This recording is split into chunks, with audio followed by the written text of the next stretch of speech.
Hello everybody and welcome to the EPRL Bass Pro Shops Cup Series Season 8 Race 7 at the Texas Motor Speedway, Starting on the pole is the 20 of Luke Martin, and alongside is the last Texas winner, that is Courtney Simpson in the 10 car. Starting third in the 15 is Deon Scott. Starting fourth is Tyler Chance, sporting the Mac Tools colors for the first time this season. You're going to see the 9 racing that car a few more times before the season's over. And rounding out your top 5 is the 27 of Brandon Bain, sporting the Quaker State colors for this race. The Quaker State will be sponsoring Brandon on mainly night races. So let's get the cars rolling off here, as we're going to have a 34-lap race at the Texas Motor Speedway. The command has already been given, and now the field will roll off. I already said 34 laps of racing, a mile-and-a-half racetrack. This should go by very quickly. So we're going to have to start at the front of the field to contend for the win.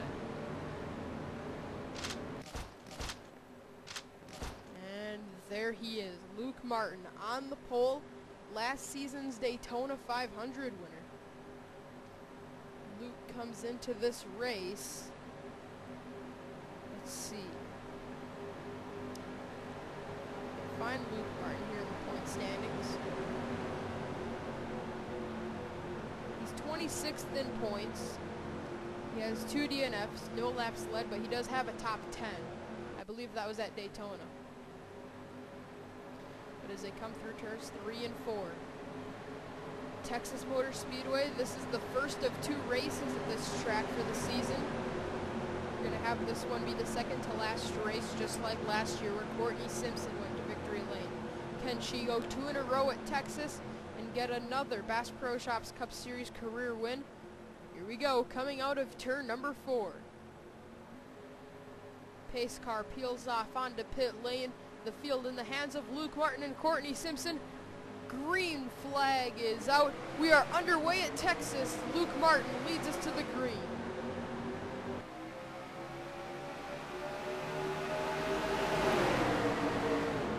And already big trouble. Courtney Simpson hard into the outside wall in turn 1. Simpson backs it into the outside wall, but there's many others, including Deon Scott. Seth Cole is in it as well. David Rochester, Mason Wood, Jake Smith. A lot more torn up race cars than we were expecting 1 lap into this race.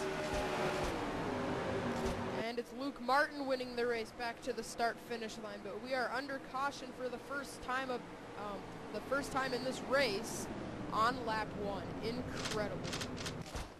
Rochester, Wood, Smith, Brad Smith, Drew Austin, Tyler Chance, Deon Scott, and Courtney Simpson.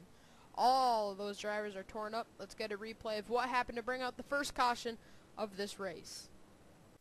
Well, this was simply a product of just racing way too hard too early. His speed hooks Tyler Chance, turns him into Deon Scott and Courtney Simpson. That could be a probation issue for I forgot who wrecked these guys in the first place. Oh, Mitch Speed. This could be probation for him. That was uncalled for there in turn 1. Alright, watching this from Garrett Jones. Watch the carnage break out in front, and Garrett Jones and Jake Smith get involved in this pack, along with the 2. That's Brad Smith, as we mentioned. Brad goes up the track, runs into Deon. Mason Wood is already wrecked. Seth Cole is there. Oh, I think the point leader, Jeffrey Finge, may have been in this. Oh, he avoided it. And that's why he's a champion, a 2-time champion, I should say, and he's leading the points. That was incredible. What an avoidance by Jeffrey Finge. But Seth Cole clobbers the outside wall. My goodness, but that was incredible. We got to get an onboard camera there with Jeffrey Finge. That was a great avoidance. This is one of the 6 high-definition onboard cameras that we have in this race. Luckily, one of them is Jeffrey Finge's car. You can see we got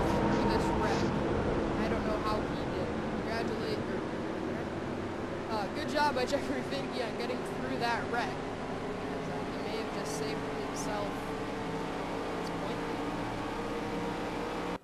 Well, we are in turn 2 and the lights on the pace car are out, so we're going to get you back to the green flag.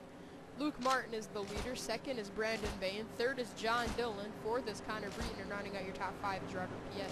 Sixth is Mitch Speed, seventh Joshua Balkin, eighth Sean Henley, ninth Andrew Schwartz, and 10th is Charles Jackson, second in points after he led a lap last week at Pocono.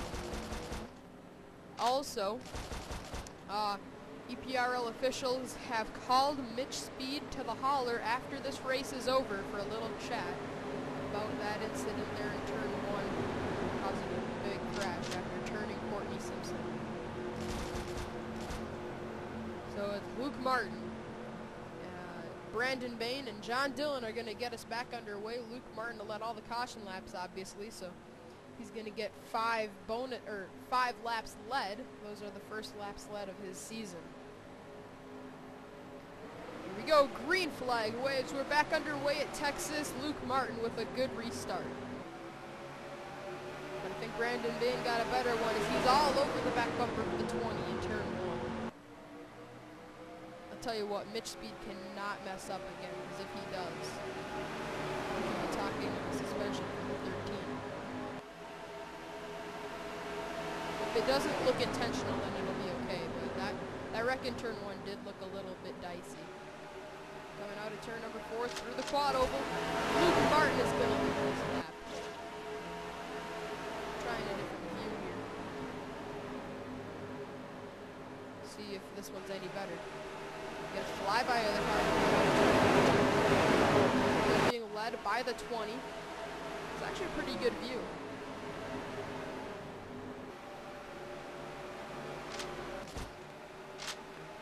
Look at the speeds, nearly 200 miles an hour as he crosses the stripe, 201 miles an hour, 202 miles an hour heading off into the first 2 corners. So right now, they have settled down up front. Second right now is being scored as Brandon Bain. Third is John Dillon. Fourth is Joshua Balkin. Fifth is Andrew Schwartz. Drives over arrival live car. Losing out on a few spots though to Sean Henley and Connor Breton. Henley's looking for more. Here he comes under Joshua Balkin and maybe even John Dillon, his old car from last season. Oh, Luke Martin has been caught. Here comes Brandon Bain, I should say. Brandon looking to the bottom, and it looks like we may have a new leader here at Texas. Never mind. The outside line is going to prevail as Luke Martin gets a run in the quad oval, and he leads yet another lap.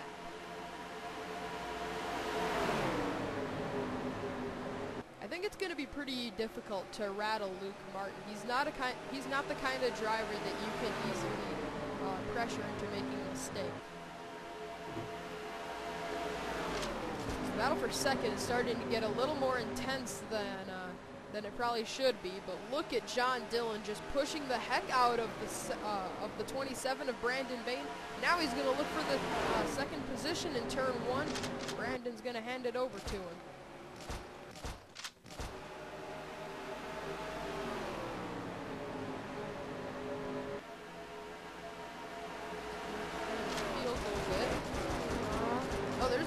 Jordan Balkin in the 16 trying to get around Robert Piet. 2 drivers sporting new paint schemes for this race. We already talked about speed. He can mess up again in this race. And if he does, like I said, we're talking probation if it looks like he wrecked the driver intentionally. EPRL officials are going to take a few more looks at that because we're not going to call it the EPRL officials are not going to call this too early, assuming that was an intentional crash that Mitch Speed caused. That definitely didn't look like it was an accident. Now we may finally have a new leader, John Dillon to the point at Texas. All he's got to do is lead him back to the line, and he's going to get a bonus point. 36th in points is John, so he needs a good run like this, and obviously he's getting one right now here at Texas early in the going. Actually, we're approaching halfway.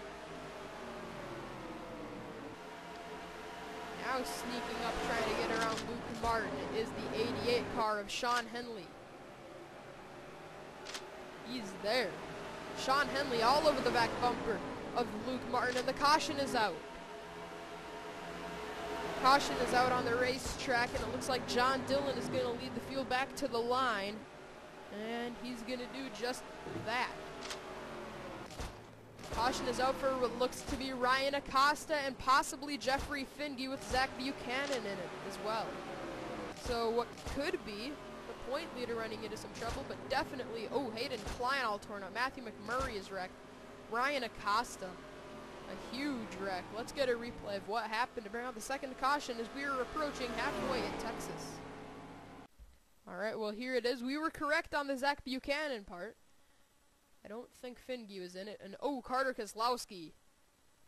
That could be another one of those probation deals. That definitely, that didn't look good on Carter's part there. He just dumped him there in turn one, caused a big crash. And, ooh, Hayden Klein's going to get clobbered by Matthew McMurray. McMurray spins through turns 1 and 2. Ooh, that was a vicious hit there by Matthew. We're really slowing this down for you.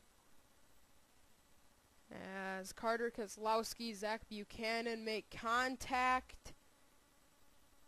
That's just the wrong area to be touching, or to be pushing each other. Obviously, Carter Keselowski and Zach Buchanan, along with others, learned that the hard way. I mean, look at Evan McLean. Carter Keselowski, a member of the EPRL, along with Evan McLean, 2 EPRL boys. Alright, let's see. Any more contact? Whoa! Look at the 24. And that's where Finge got loose. But once again, Jeffrey Finge is able to keep that car together and not wreck. Alright, Jeffrey Finge once again proves that he is worthy to be a Bass Pro Shops Cup Series champion. Watch this.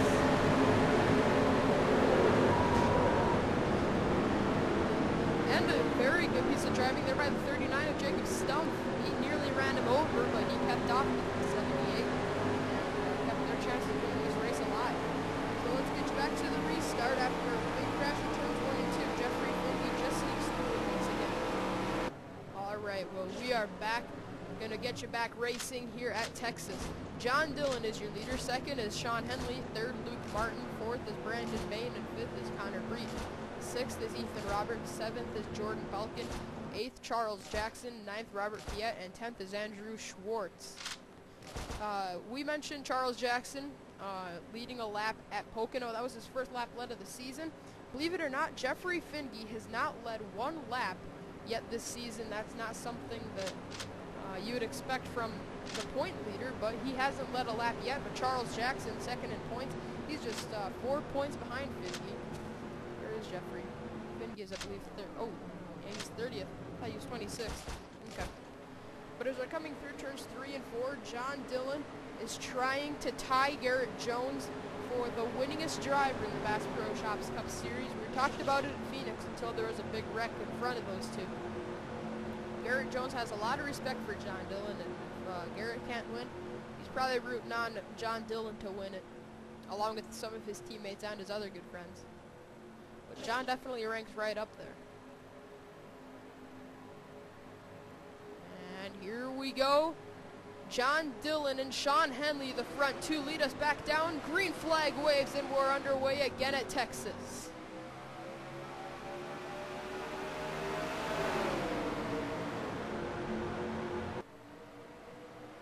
By the way, if John can lead another 6 laps, he would tie Luke Martin for leading the most laps in this race so far, but I'm not calling it too quick, because here comes Luke right back underneath Sean Henley looking for second, but now here comes Henley looking underneath John Dillon for the lead. That's not going to happen, though, as John Dillon leads him through the quad oval. He leads another lap. But up the bottom, now 3 wide in turn 1 for the second position, and up the track is Luke Martin. Got pushed up the track by Connor Breeden, but Breeden's going to be able to take the second spot away. That was a good piece of driving there by Connor Breeden. He didn't wreck anybody, but he definitely moved him out of the way so he could make up a few spots. So that's the best way. Well, that's not the best way of making a pass. He could have passed him cleaner, but if you're going to rattle somebody, just don't wreck them. look at Charles Jackson right up there. He's in the 4th spot. We talked about him under the caution break, and we talked about him before the race, that he's been competitive, and now looking for the lead is Connor Breton. That outside momentum is going to prevail, though, for John Dillon. He was about half a lane higher, but it's enough to get him the momentum out of turn 4. And he leads another lap. That is his 9th lap led of this race. In the field, still Jeffrey Finge, Garrett Jones, one of the drivers that need some good runs. Oh man, that is not looking good.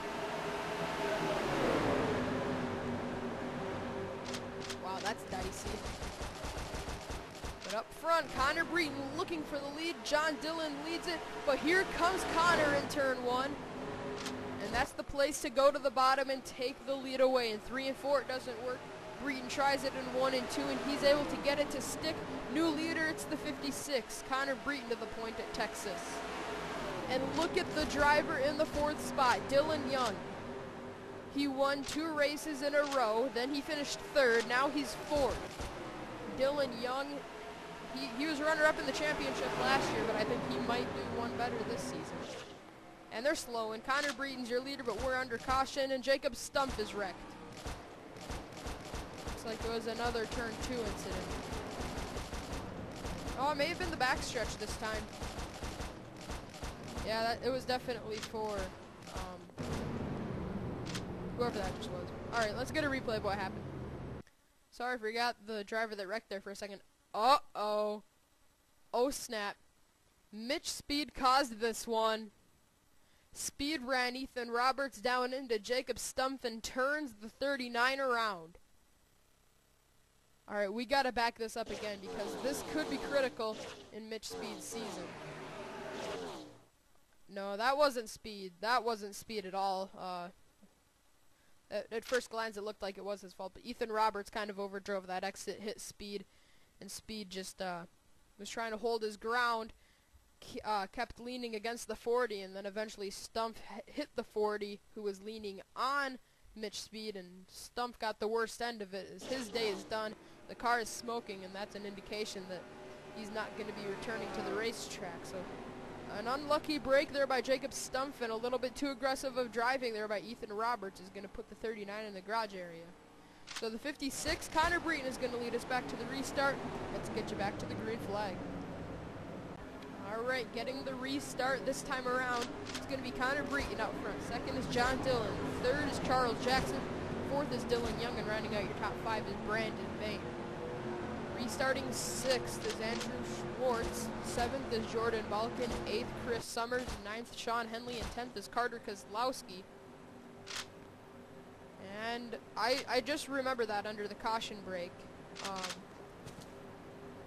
I'm wondering where Rochester is. Rochester's in the garage area, so he's safe from Carter Kozlowski for this race. Because remember, their run-in last week, it was more Carter Kozlowski's fault than anything, but after the race, he was a little bit upset about that incident. So Connor Breton in the 56 car is going to get us back underway. He's led 4 laps so far, but when he comes back around, it'll be his 5th lap led in the race. Connor 23rd in points. He has not led a lap this season, but he has 1 DNF, 1 top 10, 0 top 5, 0 wins, 0 poles. So it's not been a great season for Breton, but it hasn't been a bad one either. So he's trying to get his season to the point where it's not just an okay season and it starts to turn into a good one. Here we go, into the quad oval. Connor Breton and Sean Henley are your front 2 for this restart. No, sorry, the 3 is John Dillon, just remember that. Here we go. Green flag waves. Restarting lap 28 of 34, just a few laps of racing to go at Texas. And now here comes John Dillon to the bottom. John could still lead the most laps in this race, and he wants 2 bonus points. And look at Charles Jackson with Dylan Young. Charles is going to try to take the lead away from John Dillon, but the outside momentum usually prevails. But I don't know if it's going to work this time. Charles Jackson to the lead. He's clear of John Dillon, and Charles is going to lead it at Texas. With now just 6 laps of racing to go, Charles needs to run away with it now.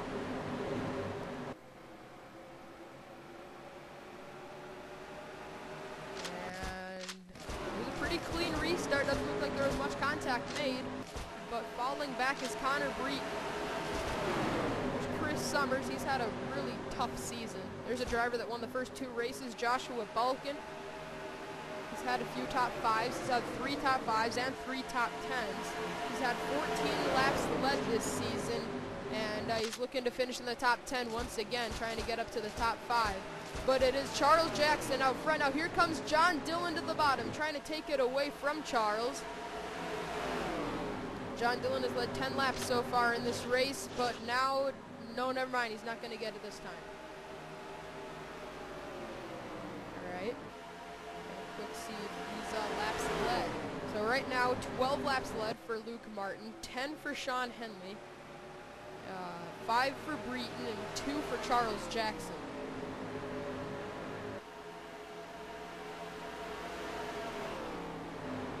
Actually 3 for Charles. This is going to be his 4th, I believe. As he comes through the quad oval, just 3 laps of racing to go. Charles Jackson is trying to win his first race of the season. But Dylan Young is in hot pursuit, trying to win his 3rd race in the first 7 races. Nobody's ever done that. Only a few drivers have won 3 races in the 25 race schedule. But Dylan Young is trying to do that in just the first 7. He's won 2 races earlier. He finished 3rd 1 race to go, and now he's hunting down Charles Jackson, but he's running out of time. 2 laps of racing to go.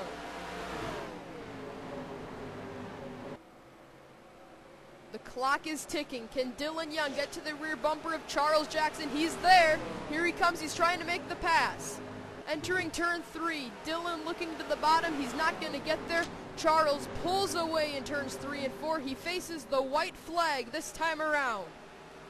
Charles Jackson trying to win his first race of the season, and all he's got to do is hold off Dylan Young, who is now fading. Last lap, and Charles has a big lead. Half a lap to go. He's stretched Dylan Young by a very large margin. Doesn't have to worry about it anymore. Charles Jackson coming out of turn 4 is going to win his first race of the season at Texas. Charles Jackson is going to go to victory lane. And now in every Texas race, we have had a different winner. So how about that? Charles Jackson snaps a winless streak dating back to season 6. That was at Hartlepool. I believe that was race 8. So it's been about 50 races since Charles Jackson has last gone to victory lane, but he's going to visit again here tonight at Texas. So Charles wins the race. He ended up leading 7 laps. 2nd was Dylan Young. 3rd was John Dillon. 4th, Connor Breeden. Running out your top 5 was Chris Summers. 6th, Evan McLean. 7th, Brandon Bain. 8th, Sean Henley. 9th, Andrew Schwartz. And 10th was Richard Johnson. I just saw the name Jordan Apolito. He finishes 16th. We mentioned him last week after the Pocono race. He's pretty much done for any sort of contention for the championship. He only has 48 points. That's just over a full race, and he's 6 races into the season. A few drivers had that after, well, nobody had that after the first race, but they had that awfully close. So even if Apolito can win a race, it'd really help out his season. But Apolito with a solid 16th place finish could get his season back on track, but I'm wondering if it's almost too late to rebound from the start that he's had. So there's 1st through 28th, and now the rest of the finishing order. 2 Smiths, Jake Smith and Brad Smith, rounded out your field. The last winner at this race was Courtney Simpson after getting wrecked on the first lap in the first turn. Started 2nd. Unfortunately, she's going to end up 35th after some contact with Mitch Speed. Jeffrey Finge finished 26th. Remember, he's the point leader coming into this race. That will be no longer because Charles Jackson was 2nd in points coming into this race. He is easily going to take over that top spot. This is the first race Charles has led the points in his career. No, he led the points in season 6 during the chase for a few races. I believe the first 2 chase races, Charles was your point leader, but never was able to finish off that championship. Let's see, I think he finished 6th in points that season. But Dylan Young, the runner-up in the championship last year with another top 5 finish. This is his 4th top 3 finish in the last 4 races. Obviously, Dylan Young has found something, as he may actually jump up to second in points after this one. It wouldn't surprise me. Kurt Keselowski comes into this race 5th in the standings. He finished 11th. He could come up to either 2nd or 3rd in the standings after this one because Finge struggled. So congratulations to Charles Jackson. This is his, I believe, 4th career Bass Pro Shops Cup Series victory, and it comes here at Texas. Congratulations to the 42 Clorox team. Here's the celebration screen for the 42. We will see you for race 8, which is probably going to be at Hartlepool. So congratulations to Charles. Join us for race 8.